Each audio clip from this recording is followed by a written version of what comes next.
Hello दोस्तों, strength of material एक बेहद बेसिक और इम्पोर्टेंट सब्जेक्ट है। यदि आप सिविल, मैकेनिकल या फिर प्रोडक्शन इंडस्ट्रियल इंजीनियरिंग के स्टूडेंट्स हैं तो आपके लिए ये वीडियो लेक्चर बहुत अहम साबित होने वाला है। यदि आप जूनियर इंजीनियर या फिर डिप्लोमा या बीटेक के सेमेस्टर के एग्जाम को लिख रहे हैं तो आपके लिए बेहद ही इम्पोर्टेंट वीडियो है। तो हम स्टार्ट करते हैं स्ट्रेंथ ऑफ मटेरियल। तो स्ट्रेंथ ऑफ मटेरियल स्टार्ट करने के पहले मैं एक बेहद बेसिक टर्म मैकेनिक्स को डिफाइन करूंगा। तो मैकेनिक्स अपने आप में एक बड़ा टर्म है। मैकेनिक्स अपने आप में एक बड़ा टर्म है। मैकेनिक्स में हम पढ़ते क्या है, किसी वस्तु पर अपना नोट्स लीजिए और पेन लेकर के स्टार्ट कर दीजिए नोट्स बनाना, क्योंकि वीडियो तभी आपके लिए सही होगी जब आप इसका नोट्स बनाएंगे। तो मैकेनिक्स क्या करता है, किसी वस्तु पर कार्य करने वाले एक्सटर्नल फोर्स तथा उसके इफेक्ट का अध्ययन करता है।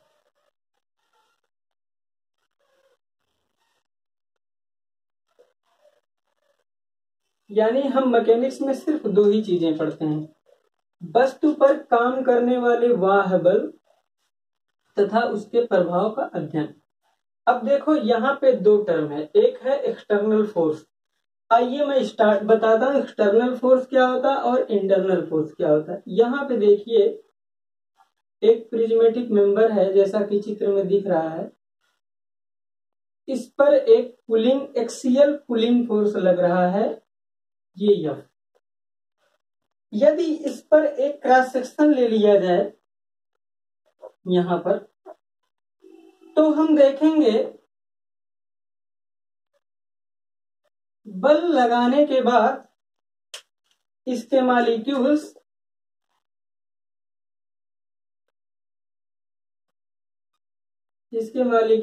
एक दूसरे के पास आने की कोशिश कर रहे हैं।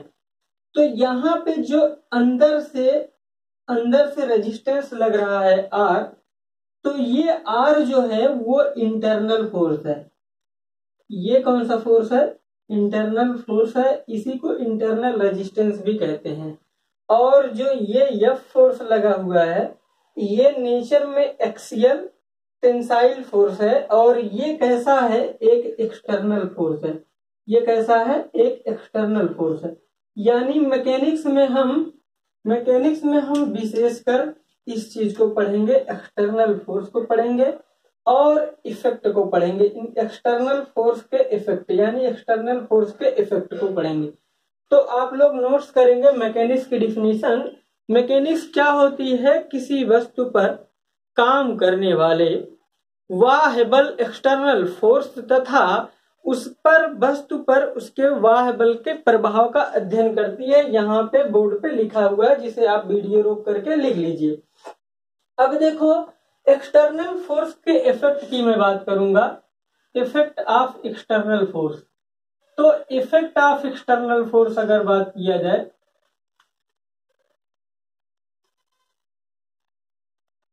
तो यहाँ पर फोर्स का दो ही इफेक्ट आता है, एक होता है मोशन और दूसरा होता है डिफॉर्मेशन। दोनों टर्म को मैं स्पष्ट समझाऊंगा।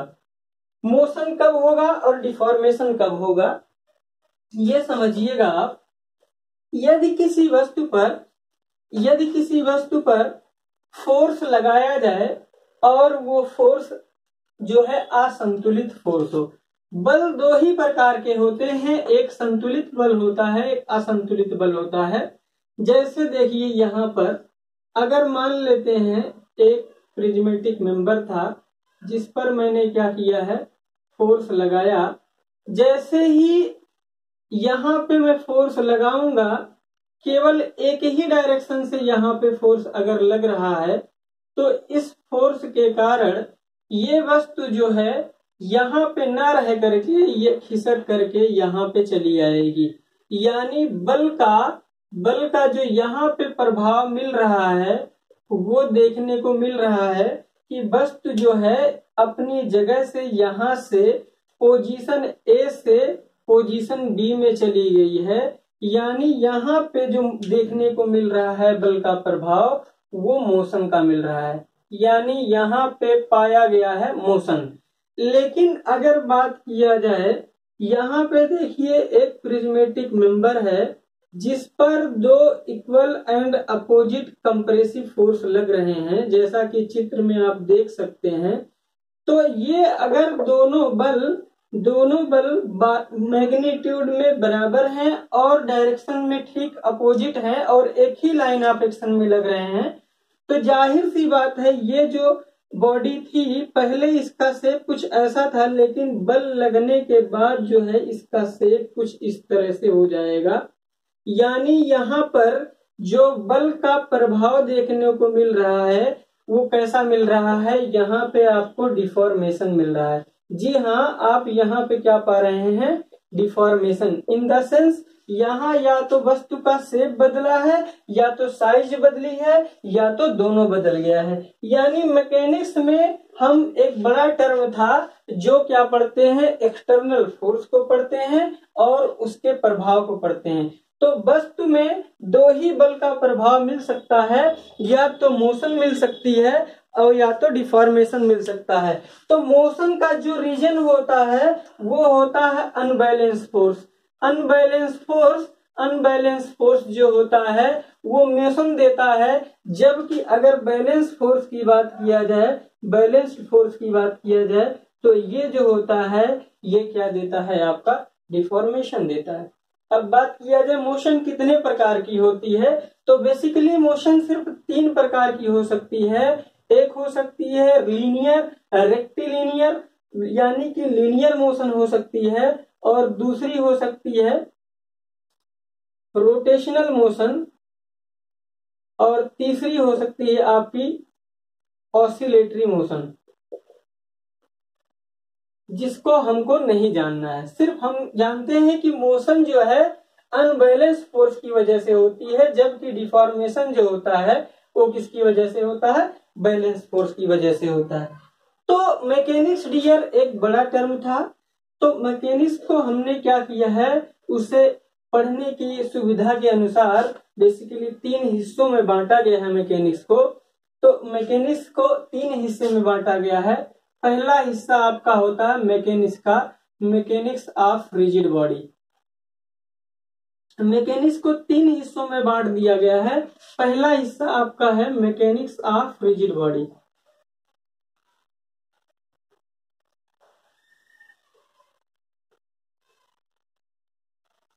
और दूसरा है मैकेनिक्स ऑफ डिफॉर्मेबल बॉडी।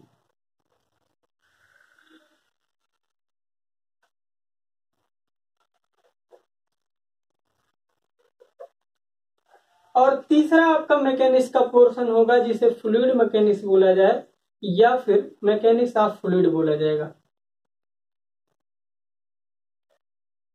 जी हाँ, तो आप देखिए मैकेनिक्स को आप जो है 3 हिस्सों में बांटते हैं सुविधा अनुसार, ताकि आप इसे कैटेगराइज करके आसानी से पढ़ा जा सके। तो सबसे पहले है मैकेनिक्स ऑफ रिजिड बॉडी, दूसरा है मैकेनिक्स ऑफ डिफॉर्मेबल बॉडी, और तीसरा है फ्लूइड मैकेनिक्स। इसको आप वीडियो रोक करके नोट्स बनाते रहिए।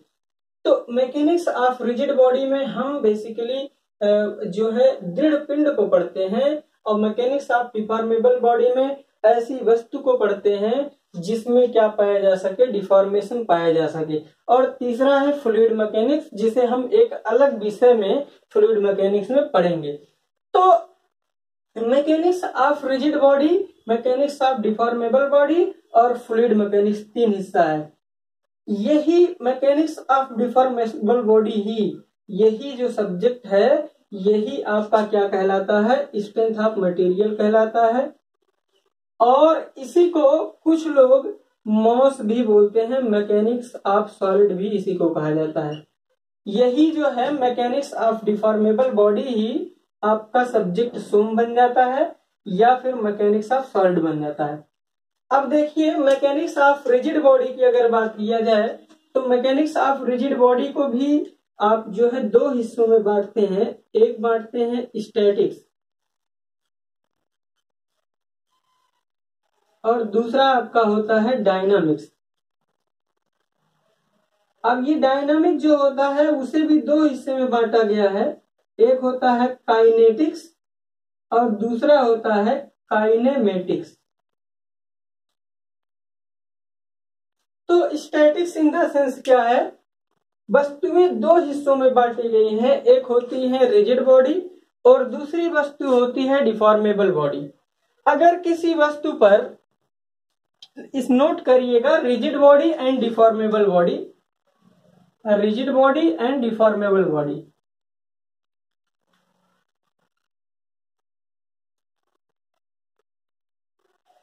डिफॉर्मेबल बॉडी, अगर किसी वस्तु पर इनफाइनाइट फोर्स लगा दिया जाए और उसके शेप और साइज में कोई भी बदलाव ना आए, शेप और साइज यानी शेप या तो साइज दोनों में से कुछ भी ना बदले, तो बोला जाएगा कि ये वस्तु जो होगी वो रिजिड बॉडी होगी।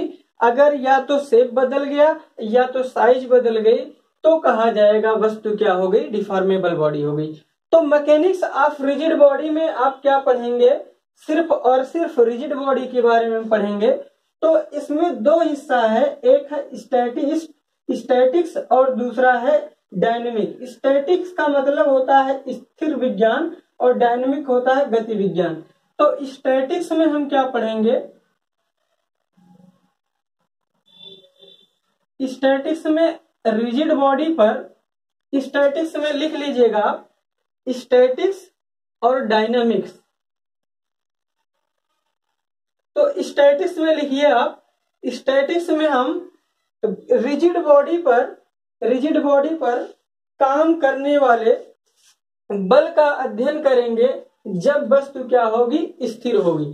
जबकि अगर डायनेमिक की बात किया जाए तो डायनेमिक में हम गतिमान वस्तु पर, वस्तु कैसी होगी, रिजिड होगी और गतिमान होगी, उस पर काम करने वाले बाह्य बल का अध्ययन करेंगे। तो देखिएगा, अब हम जो है मैकेनिक्स ऑफ रिजिड बॉडी को ज्यादा जो है डिफाइन नहीं करेंगे, हम चलते हैं स्ट्रेंथ ऑफ मटेरियल में। जी हाँ, हम चलेंगे अब स्ट्रेंथ ऑफ मटेरियल्स में। तो सबसे पहले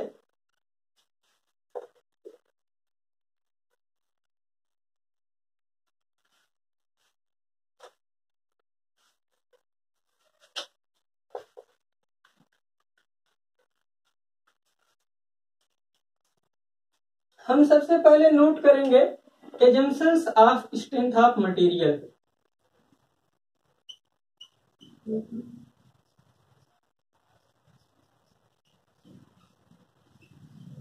यानी अगर स्ट्रेंथ ऑफ मटेरियल आप पढ़ रहे हैं तो स्ट्रेंथ ऑफ मटेरियल की क्या क्या मान्यताएं होती हैं वो समझ लेते हैं। सबसे पहली मान्यता होती है मटेरियल इज कंटिन्यूअस। यानी स्ट्रेंथ ऑफ मटेरियल में जो भी पदार्थ आप लेंगे वो पूरी तरह से क्या होना चाहिए, कंटिन्यूअस होना चाहिए।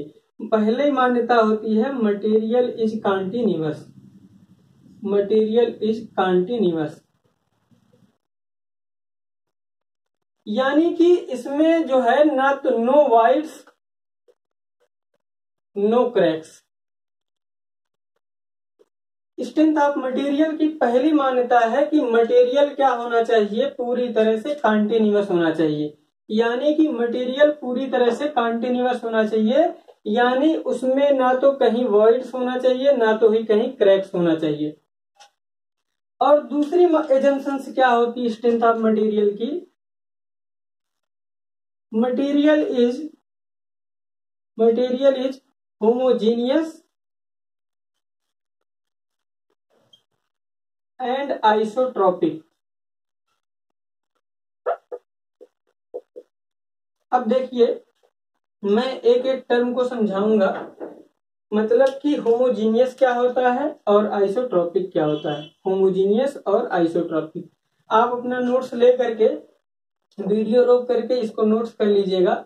एजम्पशंस में दो ही एजम्पशंस इंपॉर्टेंट हैं, यहाँ से क्वेश्चन आपके जेईई में बनते हैं।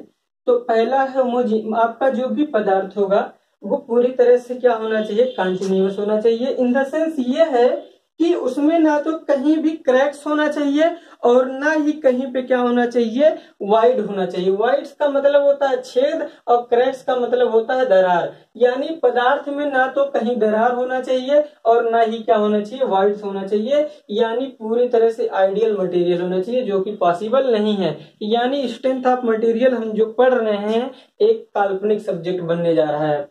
और दूसरा क्या है, material is homogeneous and isotropic.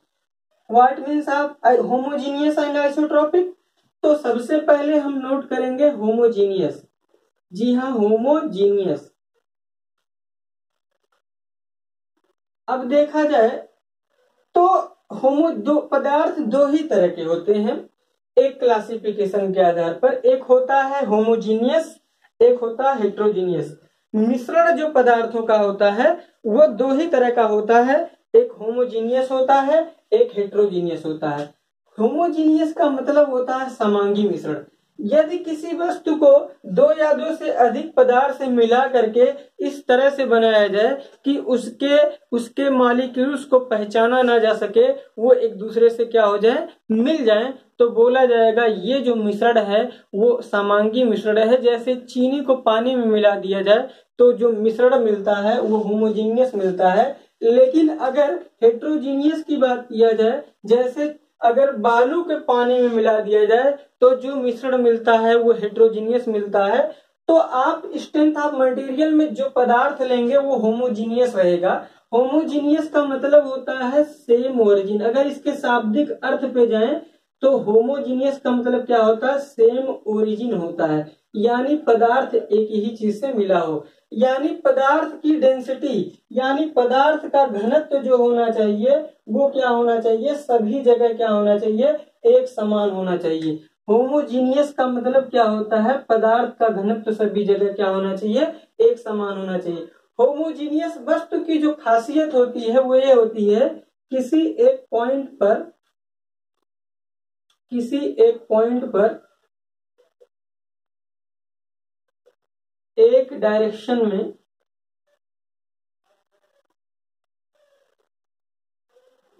इसका भौतिक गुण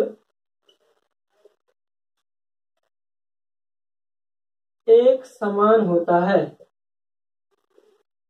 जी हाँ, होमोजीनियस मटेरियल की अगर एक लाइन में डिफिनीशन बोली जाए तो ये होती है कि किसी एक पॉइंट पर और एक ही डायरेक्शन में इसके भौतिक गुण क्या होते हैं, एक समान होते हैं। जैसा कि आप चित्र में देख सकते हैं,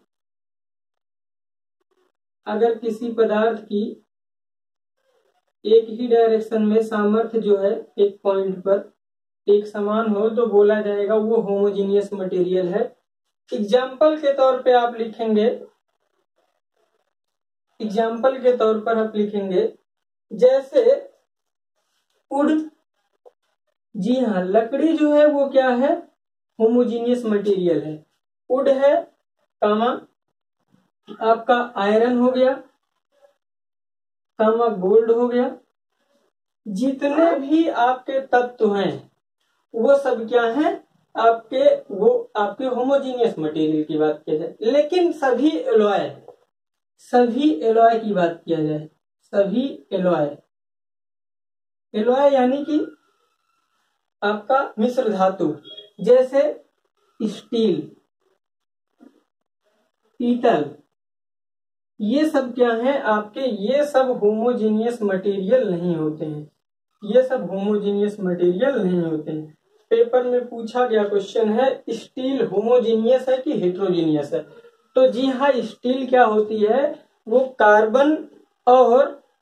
कार्बन और आयरन को आपस में मिलाने के बाद जो है स्टील मिलती है। स्टील की तीन बहनें हैं, एक होता है माइल्ड स्टील, दूसरा मीडियम कार्बन स्टील और तीसरा आपका हाई कार्बन स्टील। ठीक, तो मैं उधर नहीं जाऊंगा, सिर्फ होमोजीनियस टर्म को मैंने एक्सप्लेन किया।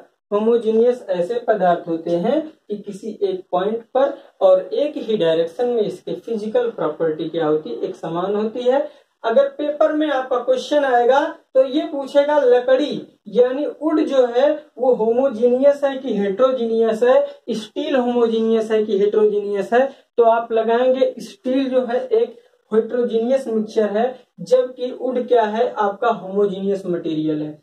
अब पहला टर्म हमने समझा कि आपका एजम्पशन सिस्टम था मटेरियल का, क्या क्या था कि मटेरियल इज कंटिन्यूअस, दूसरा क्या है, material is homogeneous and isotropic. तो पहले टर्म को हमने समझा होमोजीनियस क्या होता है। अब दूसरा टर्म हम समझेंगे आइसोट्रोपिक मटेरियल, यानी कि आइसोट्रोपिक मटेरियल किसको कहा जाता है। तो यहां पे समझिए,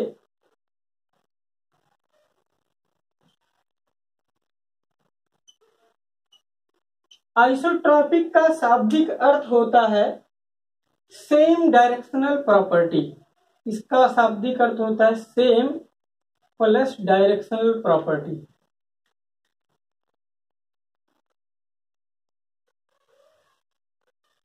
तो एक लाइन की डेफिनेशन अगर बात की जाए तो ऐसे पदार्थ, लिखिएगा, ऐसे पदार्थ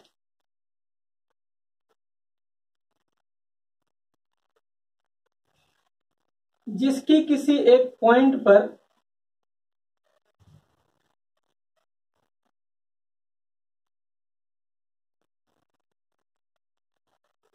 सभी दिशा में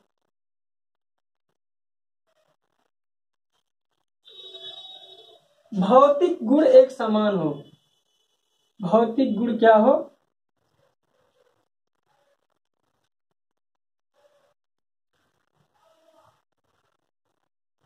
ऐसे पदार्थ जिसकी किसी एक बिंदु पर सभी दिशाओं में भौतिक गुण क्या हो, एक समान हो, उसे बोला जाता है आइसोट्रोपिक मटेरियल। इसको क्या बोलते हैं, आइसोट्रोपिक मटेरियल कहते हैं।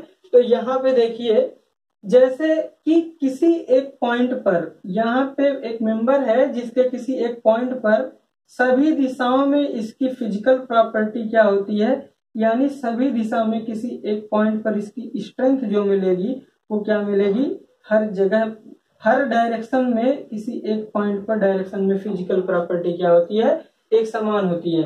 अगर एग्जाम्पल की बात किया जाए तो सभी महीन रेशे वाले पदार्थ, ऑल फाइन ग्रेन मटेरियल, सभी फाइन ग्रेन मटेरियल, सभी फाइन ग्रेन मटेरियल यानी ऐसे कोई भी पदार्थ जिसको अगर आप क्या करें, काटें और उसके जो आपके बुरादा मिले यानी ग्रेन्स मिले काटने के बाद जो है वो बहुत महीन रहे, तो वो समानतः आप पहचान सकते हैं क्या होते हैं, आपके आइसोट्रोपिक मटेरियल की कैटेगरी में रखे जाते हैं।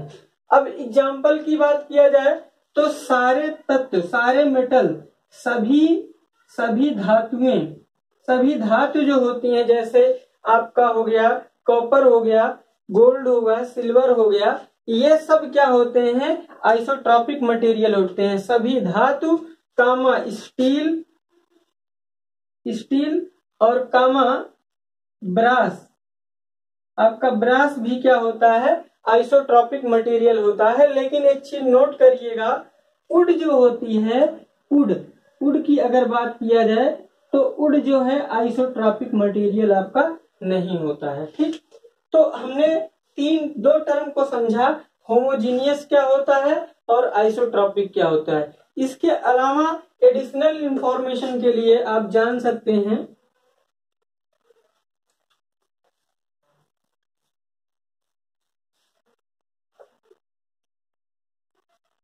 Orthotropic material.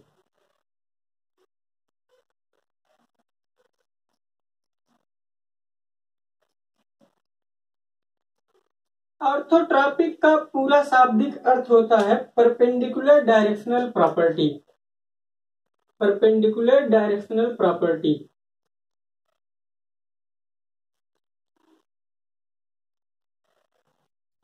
तो इसमें लिखिएगा, ऐसे पदार्थ, ऐसे पदार्थ जिसकी किसी एक पॉइंट पर, ऐसे पदार्थ जिसकी किसी एक पॉइंट पर, किसी पॉइंट पर तीन परस्पर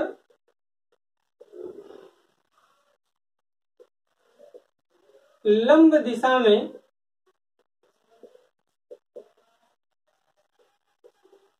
भौतिक गुण अलग अलग पाए जाएं, अलग अलग हों। अगर एग्जाम्पल की बात किया जाए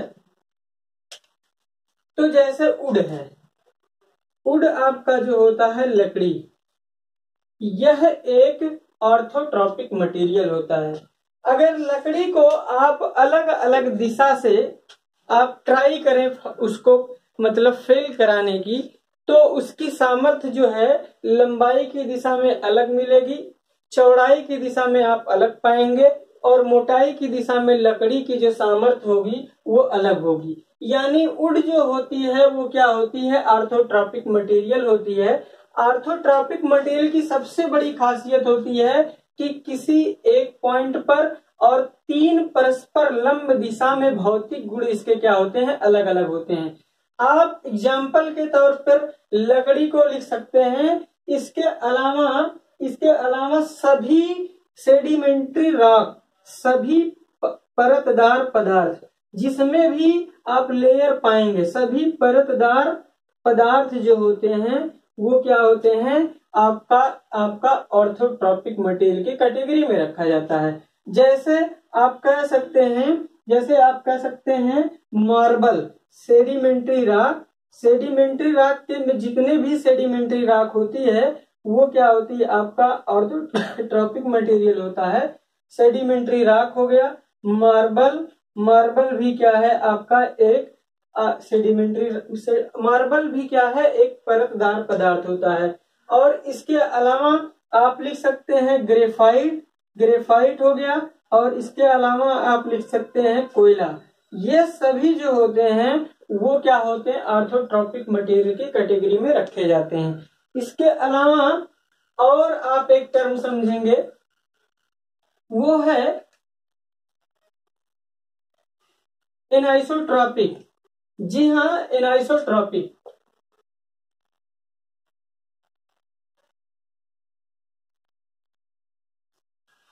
एनाइसोट्रॉपिक को ही आप नॉन आइसोट्रॉपिक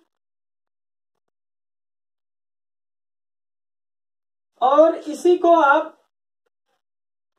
एलोट्रॉपिक भी कहते हो। तो एनाइसोट्रॉपिक मटेरियल किसको कहते हैं कि ऐसे पदार्थ जिसकी किसी एक पॉइंट पर सभी दिशाओं में, इसकी फिजिकल प्रॉपर्टी सभी डायरेक्शन में अलग अलग हो। यानी किसी एक पॉइंट पर हर दिशा में अगर इसकी बात किया जाए तो इसके फिजिकल प्रॉपर्टी अलग अलग पाई जाए, उसे बोला जाता है एनाइसोट्रॉपिक मटेरियल। आप इसको नोट कर लीजिएगा। एग्जाम्पल के तौर पर हम बात करें, जैसे गांठदार